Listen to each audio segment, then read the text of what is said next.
तो नमस्कार दोस्तों, स्वागत है आप सबका एक बार फिर से एक नए वीडियो में। तो आज हिंदू में एक आर्टिकल पब्लिश हुआ था कि Telangana court will get an increment of 18 new जजेस। तेलंगाना हाई कोर्ट में 18 नए जजेस आएंगे। तो अब बात आती है कि इस चीज़ को हम लोग स्टैटिक पोर्शन से रिलेट करके कैसे पढ़ें, स्पेशली फॉर इंडिया एग्ज़ाम। अब देखिए, जब कोर्ट की हाई कोर्ट की बात आती है तो कुछ चीज़ें डिस्कस कर लेते हैं। जैसे कि हाई कोर्ट में 214 टू 231 में जो आर्टिकल लिखा है, आर्टिकल 214 टू 231 और part 6 of our constitution deals with high court. मतलब हाई कोर्ट में जो भी चीज़ें होगा, high court power of high court, jurisdiction of high court है, सब कुछ इस चीज़ पर लिखा हुआ है इन आर्टिकल्स में, सिर्फ इन आर्टिकल्स में। अब बात आती है कि 18 न्यू जजेस जो इलेक्ट होंगे वो कौन इलेक्ट करेंगे। अच्छा, तो ये इलेक्ट करेंगे प्रेसिडेंट इलेक्ट करेंगे obviously with the advice of chief justice of India के साथ प्रेसिडेंट एक वार्तालाप करेंगे।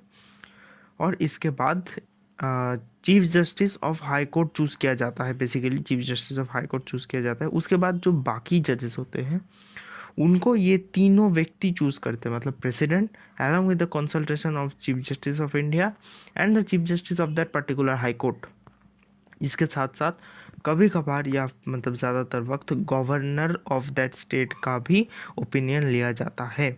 Governor of that state. अब बात आता है कि बहुत सारे स्टेटों में जॉइंट हाई कोर्ट होता है। मतलब जैसे आप वेस्ट बंगाल का मान लीजिए या फिर मुंबई का जो हाई कोर्ट है, उधर जॉइंट हाई कोर्ट है। बेसिकली एक ही हाई कोर्ट है। अब इंडिया में टोटल 28 स्टेट्स है, लेकिन हाई कोर्ट सिर्फ 25 है। तो आप समझ ही सकते हैं, सारे स्टेट या यूनियन टेरिटरी में एक एक हाई कोर्ट नहीं है। ठीक है।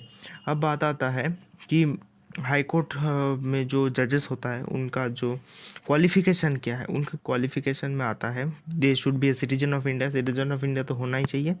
Plus they should have served an judicial office in territory of India for 10 years और मोर, या तो he should have been an advocate of high court for 10 years. मतलब हाई कोर्ट का एडवोकेट होना चाहिए, या तो कोई भी जुडिशियल ऑफिस में काम किया होना चाहिए 10 साल के लिए, मिनिमम 10 साल। टेन्योर कितना है, जैसे कि आप मान लीजिए प्राइम मिनिस्टर प्रेसिडेंट का 5 साल का है।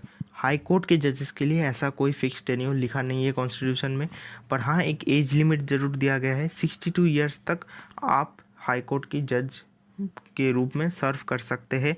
चाहे आप 60 ईयर्स की एज में भी हाई कोर्ट की जज में प्रमोट हो, आपको 2 साल का ही मौका मिलेगा। ये एक बात है 62 ईयर्स तक। या तो इम्पीचमेंट करके आपको जो प्रेसिडेंट का जो ऑर्डर है वो ऑल ऑफ द जजेस और भी बहुत सारे हाई ऑफिशियल्स है जैसे कि प्रेसिडेंट, प्राइम मिनिस्टर, इन सबको इम्पीचमेंट के प्रोसेस से किया जाता है। मतलब पार्लियामेंट में दोनों मोशन पास किया जाता है। After the motion is passed by each house of the parliament, special majority के साथ आपको एक मोशन पास करना होगा आपके पार्लियामेंट पर, तभी कोई भी जज हो, चाहे वो हाई कोर्ट की जज हो या फिर सुप्रीम कोर्ट की जज हो, ऐसे रिमूव किया जाता है। This process is known as impeachment.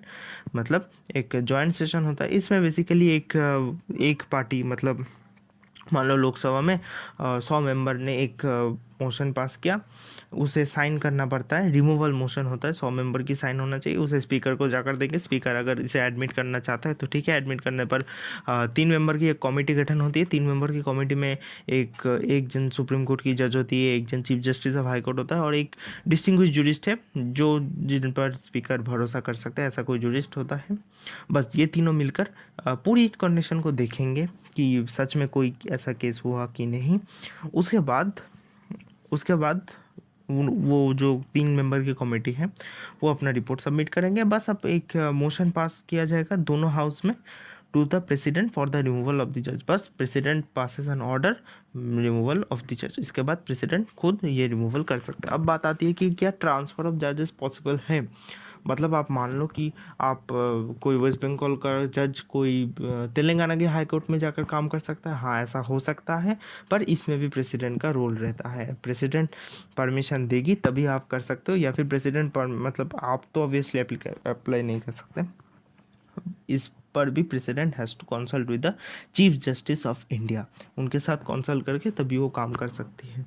इसके बाद अगर कोई हाई कोर्ट के जज चाहता है कि ही वांट टू रिज़ाइन, तो किसको रेजिग्नेशन लेटर लिखे, तो इस पर भी प्रेसिडेंट का हाथ है। प्रेसिडेंट को वो रेजिग्नेशन लेटर लिखेंगे। अगर प्रेसिडेंट को ठीक लगा तो हाँ he will be resign resignation letter पर। तो ये सारे बातें थी फैक्ट्स अबाउट हाई कोर्ट जज, हाई कोर्ट की जज की क्वालिफिकेशन, टेन्योर, जो भी होता है। अब जब बात आई गई है कि हाई कोर्ट की जजेस पर या फिर चीफ जस्टिस ऑफ इंडिया में, तो आपको ये पता होना चाहिए who is the chief justice of India.